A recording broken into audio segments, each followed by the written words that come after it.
Suryadi. Di sini saya akan membuat tugas akhir saya di semester ini, yaitu sedikit menjelaskan tentang pengembangan dan pelatihan sumber daya manusia. Gak usah lama-lama, langsung aja kita lanjut ke videonya.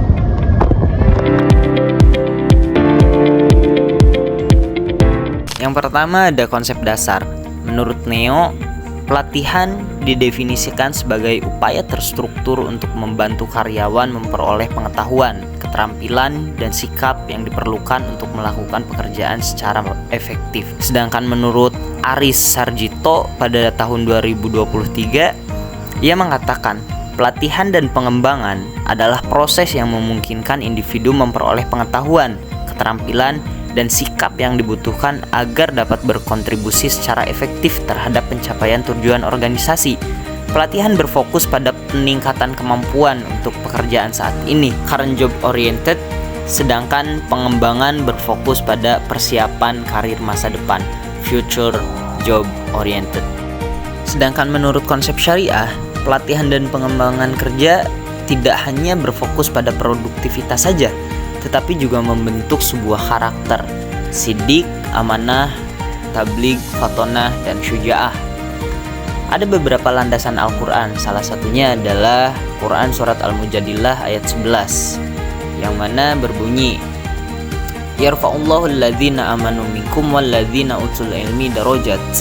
Allah akan meninggikan orang-orang beriman di antara kamu dan orang-orang yang diberi ilmu pengetahuan beberapa derajat. Salas pada tahun 2022 menekankan bahwa efektivitas pelatihan tidak hanya bergantung pada isi materi, tetapi juga pada desain instruksional, keterlibatan peserta, dan transfer pembelajaran ke tempat kerja. Menurutnya, ada 5 metode efektif yang bisa dilakukan saat ini. Yang pertama ada on the job training, ada coaching, mentoring, e-learning, micro-learning, simulasi dan role playing. Yang terakhir ada action learning.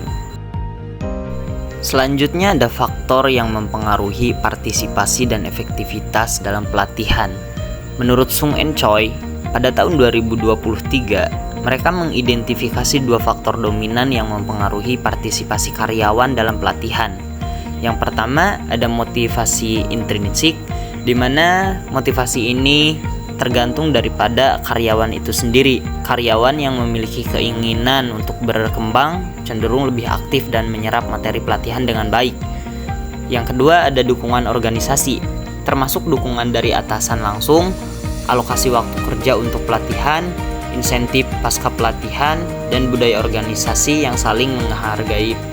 Faktor yang mempengaruhi partisipasi dan efektivitas pelatihan diantaranya ada kebutuhan organisasi, kemampuan dan karakteristik karyawan, motivasi dan minat peserta, dukungan pimpinan dan manajemen, sarana dan fasilitas pelatihan, metode dan materi pelatihan, waktu dan lingkungan kerja, serta evaluasi dan umpan balik. Adapun manfaat daripada pelatihan dan pengembangan sumber daya manusia ini, menurut Agnes dan Kraiger pada tahun 2021, ia menyajikan bukti empiris bahwa investasi dalam pelatihan memberikan return on investment (ROI) yang signifikan.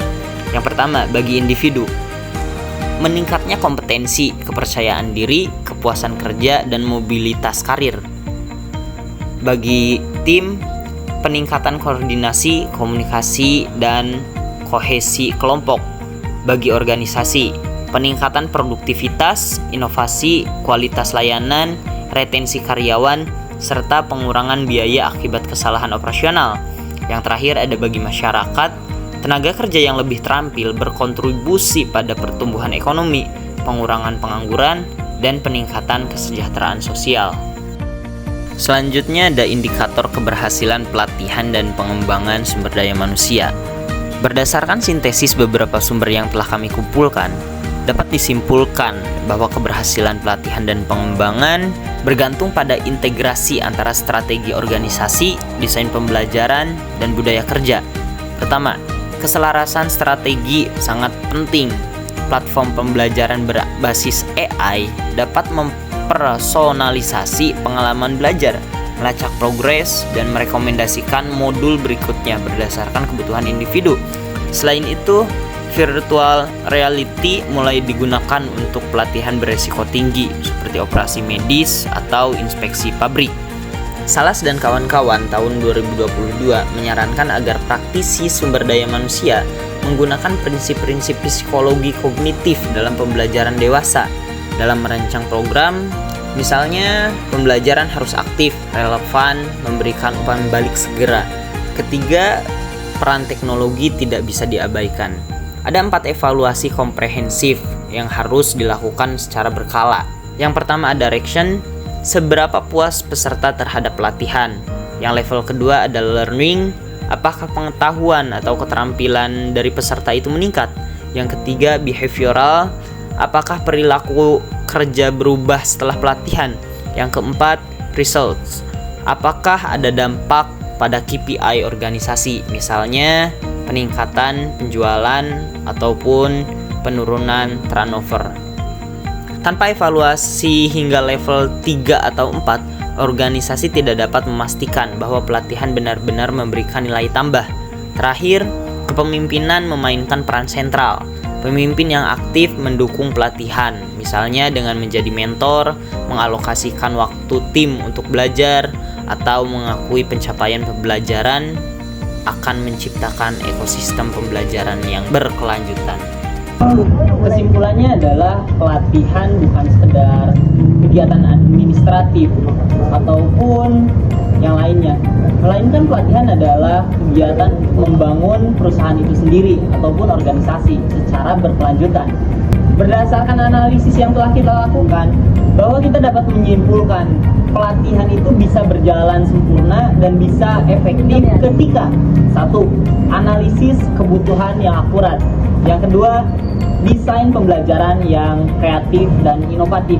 Yang ketiga, dukungan organisasi yang kuat. Yang keempat, pemanfaatan teknologi secara maksimal. Dan yang kelima, evaluasi yang komprehensif.